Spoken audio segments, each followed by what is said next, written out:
Hello and welcome again to the Let's Do a Crime podcast. I'm Ryan, he, him. Patches, they, them. I've been in public safety, including law enforcement, for over 10 years, but I am not a police officer. I am an aspiring writer who's currently working on a contemporary romance book at the moment. And of course, during NaNoWriMo, you absolutely just lapped me with word count. I was determined to catch up on words for this year when I'm not going to have nearly as much time, so. Fair enough, whereas I didn't do any planning. Okay, so this time we're going to be talking about the most complex bomb in FBI history. So in June of 1980, a wooden bridge in California is destroyed in an explosion.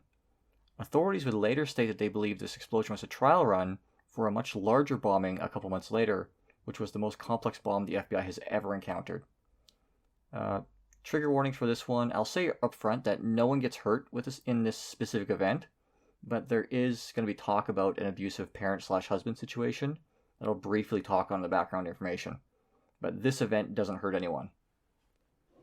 The movies depict disarming bombs as like an intense moment where you have to like cut the right wire or whatever, but in reality that almost never happens. Most of the time, especially these days, they'll either use a robot to move the bomb to a safe place and set it off on purpose, or they'll disable the device if the disabling is relatively straightforward. But people think these are so dangerous because they're so well designed and you can't mess with them because that's like how all the movies are. But that's actually usually the opposite. Usually they're dangerous to try to disarm because they're so poorly made that they're unpredictable. So like if you mess up, they'll just go off, right? Yeah. I cannot stress enough how dangerous homemade explosives are due to their unpredictability. So like if you think you've encountered something like that, don't fuck with it. Leave it with professionals. I wouldn't even mess with one. I just call for the police, honestly. Which, incidentally, explosives disposal is one of the only police jobs I think I would do, just because I'm weird like that. So you could become the expert, is what you're saying. Yeah, like the problem is to become the EOD guy, you have to join the police and like be a patrol officer and go through all the steps, and you can't just jump straight to being the bomb guy. But I'd be the bomb guy if they let me. On, I think they on should let you just be the bomb guy. I think so too. Fortunately, life isn't fair. So on August 26, 1980, two men deliver a large metal box, it's about the size of a washing machine, to the Harvey Casino and Hotel in Nevada. The box is heavy, it weighs around 2,600 pounds. KCRA documentary, so it's like a local news station documentary, said that even the delivery men had staff help them move it into the elevator and onto the second floor into the administration area. The device had a cover on it labeled IBM, and the delivery drivers claimed it was a new piece of office equipment. The device was a large metal cube with a smaller metal cube on top of it, and the smaller cube had one side covered in dozens of switches. So I could see why, like, especially in the 80s, someone might think this was a computer or something. An extortion note was also delivered to casino administration, explaining that this was a bomb and claiming it could not be defused. It went into detail that moving the bomb would set it off, and that cutting or drilling into it would set it off. It could not be flooded, it had redundant timers, and even that it was sensitive to changes in atmospheric pressure. The note demanded a $3 million ransom in used $100 bills and stated if the ransom was paid, they would be given instructions on how to disarm the motion sensors, which would allow them to move the bomb out of the hotel and detonate it elsewhere. That's like the inciting incident here. I just want to touch on why the ransom amount would want the amount in used $100 bills. So one thing that can be used to track like a ransom, if a ransom is paid, is to literally photocopy the bills and like all their serial numbers. And so this person was smart enough to realize that might happen. And by getting used bills, it would be a lot harder to track where he's actually spending it. And that makes sense. But that's not all. The note also had Hollywood movie levels of details regarding the payment of the ransom. So the ransom was to be delivered by helicopter with a lone pilot. The pilot was to fly low and follow specific directions until he saw a strobe light. So it was like fly over this point, go north this many kilometers or miles, I guess, because it's the States. You turn here and like it's like all those little details, like it's a video game or something. You're supposed to follow the directions until they saw a strobe light, and then land and hand off the cash. The note even specified the person receiving the cash was not going to be the bomber, and that if they attempted to apprehend or fool him, there would be a second bomb. The full text of the ransom note is actually on the FBI website if anyone wants to go and read it. Like there's actually like the FBI website was a good source for this because they have a whole write-up on this entire incident just on their website for the public. Obviously, the first thing that happened is the casino and the surrounding buildings were immediately evacuated. Guests in the hotel were moved to a high school auditorium. Bomb squads from the region attended and examined the device. They were able to x-ray it and determine that it did appear to be complicated and did appear to actually have anti-tamper measures. Because, like, people have made claims like this before where they're like, oh, this is so complicated, you'd never be able to figure it out. But then, upon examining it, it's like, okay, it's actually relatively simple. In this case, no, the x-ray showed that, like, there was some complexity to this, and there did appear to be some legitimacy to the note. They could not get clean enough pictures for it to work out in detail because x-raying through metal is already pretty hard, and x-ray techniques at the time would have really struggled with it. So, like, I think even a modern x-ray, like, wouldn't be able to get that clear of an image just because metal is hard to x-ray through. So the FBI decided to try to get instructions from the bomber. So they followed the ransom instructions with two notable exceptions. The pilot was not alone, because of course he wasn't. He was joined by a hidden armed FBI agent. As well, they weren't going to give him $3 million. So the FBI, for one, they're not going to give someone a huge ransom like that, and two, they don't have that much cash on hand just to hand to someone. And the casino certainly wasn't going to pay the ransom. So instead, they assembled a bag with some real cash and a bunch of paper to equal the weight of $3 million. So basically, they stuffed a duffel bag full of newspaper and threw some cash on top of it, hoping it'd fool the guy. They hoped they'd fool him long enough to get the disarm instructions and maybe to identify him. So this failed, though. They followed the instructions, but they could never find the strobing light they were supposed to land near. So instead, they put out a call on TV asking the bomber to contact them and provide more instructions. And here we're going to change perspectives a bit to John Burgess Sr. So John Burgess was a Hungarian immigrant to the United States. He was a Luftwaffe pilot in World War II and ended up in a Soviet gulag, which, for those of you who don't know, if he's a Luftwaffe pilot, that means he fought for the Nazis. He claimed, though, that he was providing intel to the U.S., so his claim is that, he was in the German military, but that he was a spy for the U.S. military. I personally find it pretty unlikely because the U.S. entered the war pretty late, so I don't think the U.S. had a lot of spies in the German military, but that's what he claimed. In the U.S., he built a landscaping business and briefly became a millionaire. And keep in mind, this is in the 60s and 70s, so a millionaire now is impressive, but a millionaire back then would be like someone who's got the tens of millions of dollars now. But he squandered his fortune away on gambling. Much of it was at Harvey's Casino, which is where the bomb was planted. His sons described him as physically abusive, and, well, by the way, this is where the trigger warning comes in. His sons described him as being physically abusive, and in the aforementioned KCRA documentary, one of his sons stated due to their abuse, they were brainwashed to do what he said. As well, his wife divorced him and later went missing.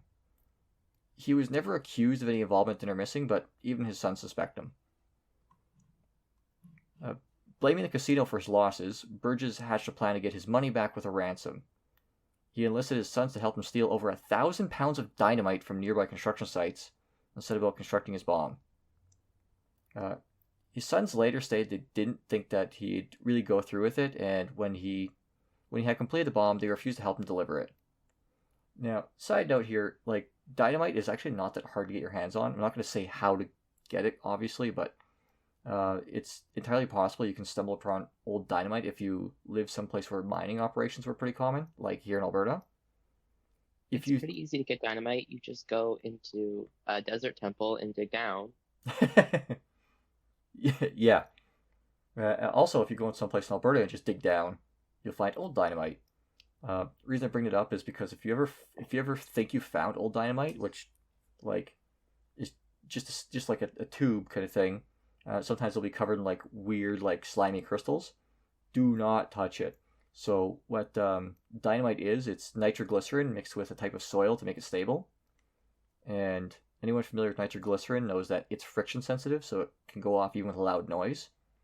And so like new dynamite is like safe to handle, but like old dynamite can sweat out nitroglycerin and can become friction sensitive. So like if you touch it or bang it or even make a loud noise near it, it can go off. So if you're ever like in a rural area, especially like around where mines were active, and you think you found old dynamite, quietly and quickly move away from it and call authorities because it's super dangerous.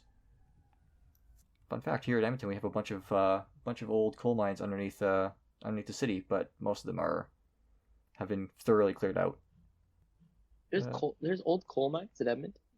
Yeah, so the conference center. The reason why it's built inside of a hill is because that hill was an old coal mine, and they had to fill it with something, otherwise it would collapse.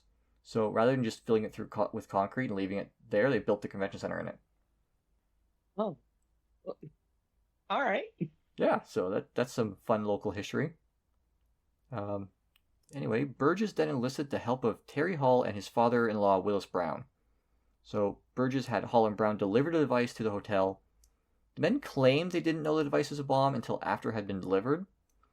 And then there's a fourth person, Ella Joan Williams, who apparently wrote the extortion letter. I'm not sure why they brought a whole different person in to write an extortion letter, but apparently that's what she did. I'm back and forth on believing their story about not knowing what the device was, because it is kind of weird that some guy just hired you to deliver this big cube to an office, and because the fact that like it had measures in it to keep it from being moved, it did have to be like configured once it was put in place. So I imagine he had to tell them a little bit about it. So I'm pretty sure them saying they didn't know what it was just them covering their ass. After the bomb was delivered, Burgess and his two sons were to go signal a helicopter, and yeah, I got a little bit out of place here. So once the bomb was delivered, Burgess and his sons were supposed to go signal a helicopter and wait. So they're supposed to put the strobe light up and wait till the helicopter landed. But according to one of his sons in that documentary, they brought the strobe light but did not bring the battery. Caused them to have to go hike into town and find another battery, at which point they missed the helicopter. So that's why the helicopter couldn't find the strobing light, is because like these guys messed up and didn't actually have the strobing light up there. According to one of So this whole plan, it went off essentially without a hitch up into the point where the Suns just forgot a battery. Yeah, pretty much. I mean, like they were kind of lucky they fucked up because, of course, their plan was to like basically ambush the helicopter guy and steal the money. And there's a armed FBI agent in the helicopter because, of course, so they probably would have just been shot if they tried it. But it is kind of funny because they told a story about how they forgot the battery, so they went into town, tried to steal a battery, got chased off by a guy with a gun, and then went to a store and just bought a battery.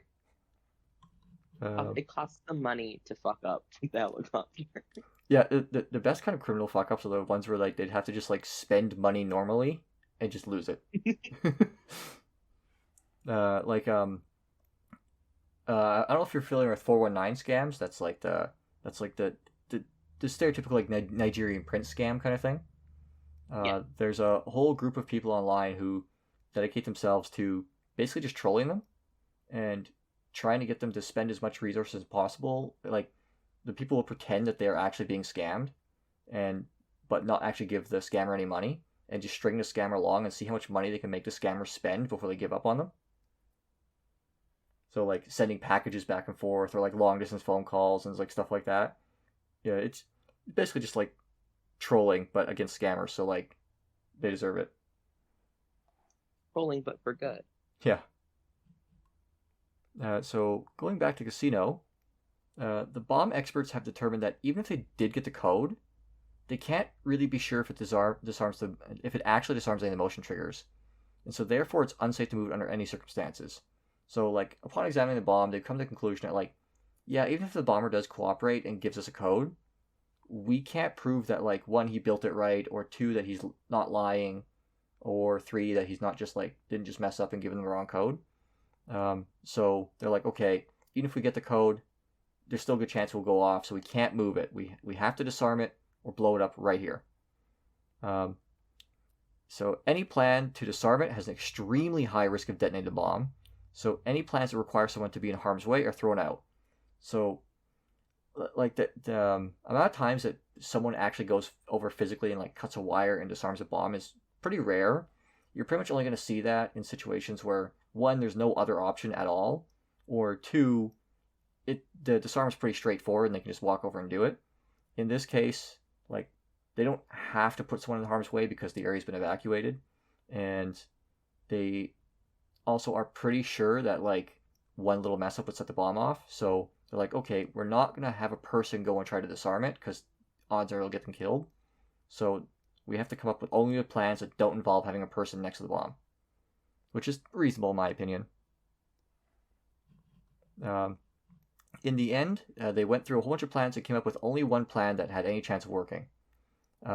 Given that they figured out that the large cube on the bottom was the explosives and the cube on the top was a detonator, they planned to use a shaped explosive charge to try to shear the top from the bottom off fast enough that it wouldn't detonate.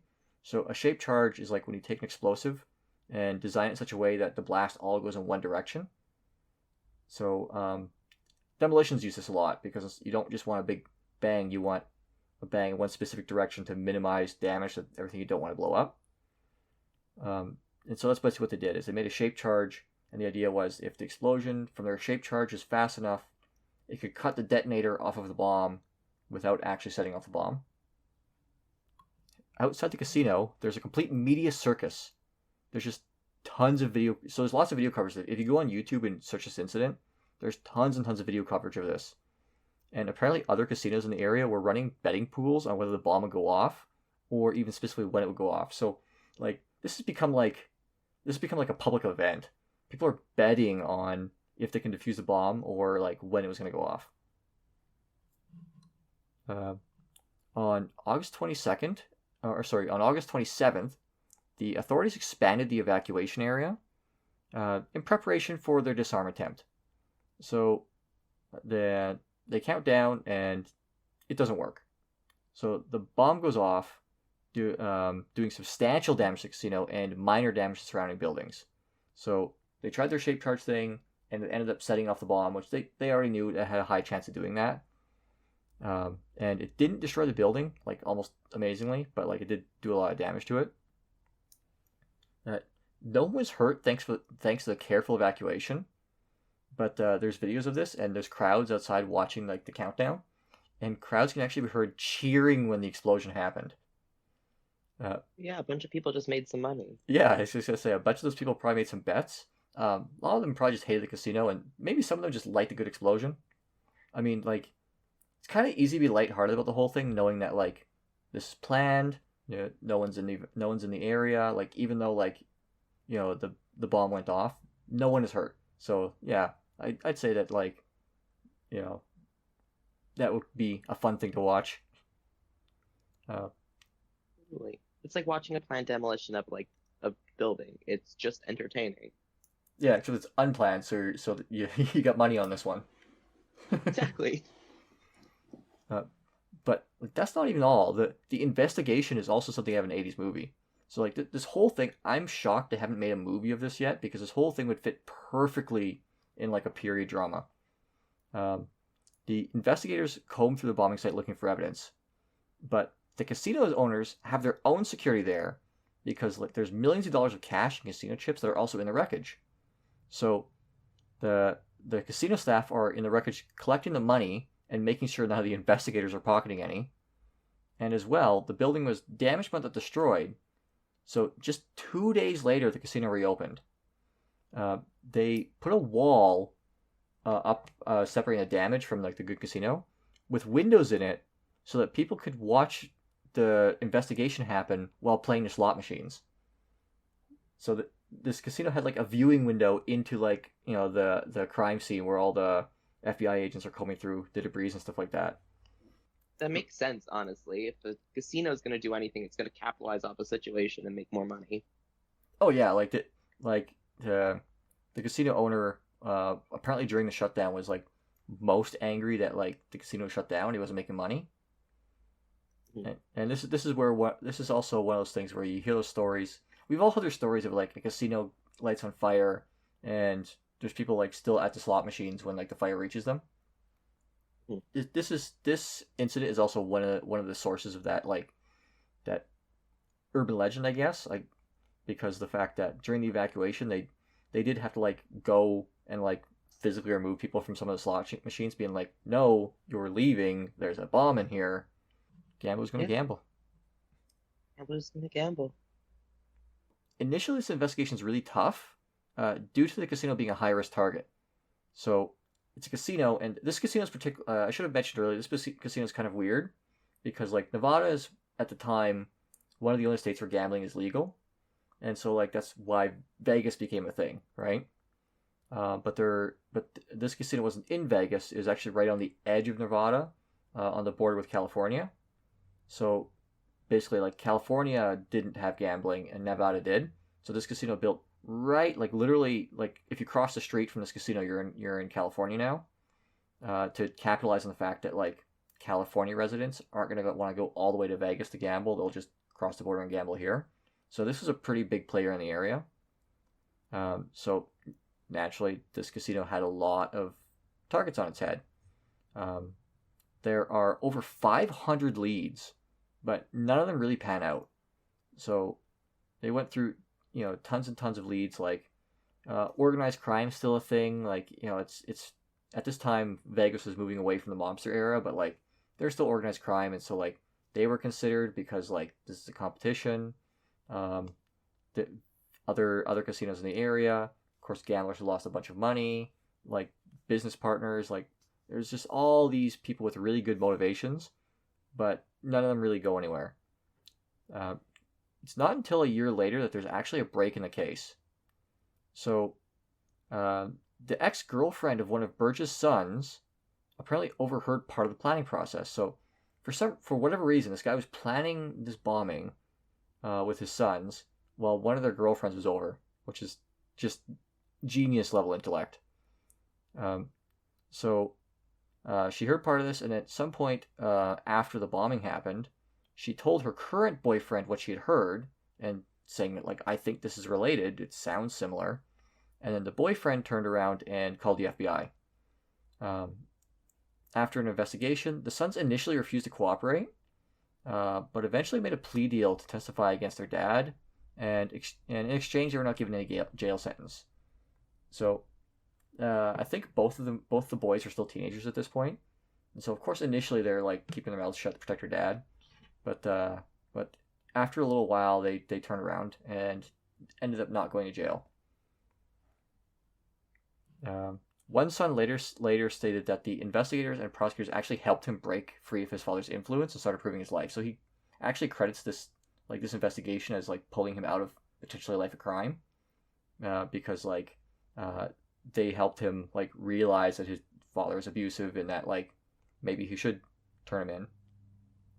And a funny side note, he also, like, this one of the sons, he also said during the, and by the way, I'm leaving the sons' names out because I try to leave out the names of people who I don't think are like fully the bad guy here. And he was a minor at the time. But one son, the son said that during the investigation, before he started cooperating, the FBI bugged his phone, obviously, and they would talk to anyone he called. So he said that he was 17 at the time. He was trying to go on dates, but obviously this made his dating life impossible because, like, if you called a girl or a girl called him and he went on a date with her or whatever, then, like, within a couple days, the FBI would knock on her door and, like, be talking to her and her parents. So, of course, like, they're like, who the hell is this guy? Like, stop talking to him. Don't, and so he said that this made dating impossible. So as a sort of petty revenge, he sat down with a phone book one day and phoned as many people as possible. So he just like went through the phone book alphabetically, calling every number he could, just to force the FBI to run around and talk to all these random people. Yeah, we think the internet is the reason we don't have phone books anymore. It's actually this specific moment is the reason they decided to get rid of phone books. Yeah. This one teenager, this one teenager has a trick that the FBI hates him. Just make the FBI fuck off with one weird trick. Burgess, the father, was sentenced to life in prison. Apparently, he fully this is his court case is wild. He fully admitted that he made the bomb, as he took pride in it because he was like a really prideful man. But he tried to claim that he was forced to build it by some unnamed mobster. So in the entire court case, he took full credit for the bomb because like the FBI was talking about how like intricate it was and how it couldn't be disarmed. And he's like, yeah, I built it, but it's not my fault because I was being forced to by this guy you've never heard of, right? Yeah, my girlfriend from another city. Yeah, she goes to our school. You don't know her. Obviously, the jury didn't buy this because no one bought this, and like the FBI had already been investigating like every mobster they could that might be related to this, and this didn't line up at all. So, and when he was arrested, he was actually already planning a second bomb. So, it kind of also takes out the possibility that he was just like an accomplice, because then why would he be making another one? As I said before, the sons got no jail. The other 3 accomplices were also convicted, but Hall and Brown, the guys who delivered it, made plea deals for a reduced sentence. And Williams, the one who apparently wrote the ransom note, which again I don't understand why they brought someone in to do that. She was convicted and apparently appealed it and had it overturned. So I don't think she actually ended up in jail. Now, the bomb itself is still like an exhibit in the FBI museum. So they use it as a training aid for like new bomb disposal technicians. To date, no one has been able to successfully disarm an accurate replica of the bomb. So the thing had like layers of countermeasures. It had like tinfoil on the inside, which is hooked to wires. So like if you were to poke through it with something, it would complete a circuit and set it off. It had like motion sensors in it, where if you tilted it too far in one direction or the other, it would go off. It had a plumb bob from like a toilet, like the thing that tells your toilet tank when it's full. That was in it, so if they tried to flood it with water, then it would go off. Like it just had like tons and tons of these countermeasures, and the switches is all set up like a certain set of switches would disable the bomb, but like if you hit the wrong one, it would just go off. There's a couple things he did lie about though. Like he said that it would go off with a change of atmospheric pressure. That apparently wasn't true. That's just a red herring he put in his letter. So it actually like kind of surprises me that if you go to like the FBI's crime museum, you can see a replica of this, and I'm surprised they show it to the public. But like, I guess it's complicated enough to make. They don't really expect people just to go make a new one again. And of course, Yeah, I was thinking of like, if it's in like a museum, why, and it's something that they still don't know how to disarm, why would they let anyone from the public see it? Yeah, I also think this is the case of like, realistically speaking, anyone with like an intermediate level of electronics knowledge could probably do it. But like this is a lot of effort for a bomb, and also it was like, as I said before about homemade explosives being like super dangerous to handle. This, even though it was like the complicated movie bomb, was also dangerous to handle because the fact that like it'd be very easy to accidentally trip one of these sensors yourself. So I think that's part of the reason why they're not super worried about like a random member of the public doing this again. And as well, like these days, it's a little bit hard to get your hands on dynamite. But not old dynamite. Yeah, not old dynamite, but that that will definitely go off before you get it to casino. Yeah, exactly. I'm vaguely reminded of a story which this is a really minor story. Trigger warning for this: people do die in this story.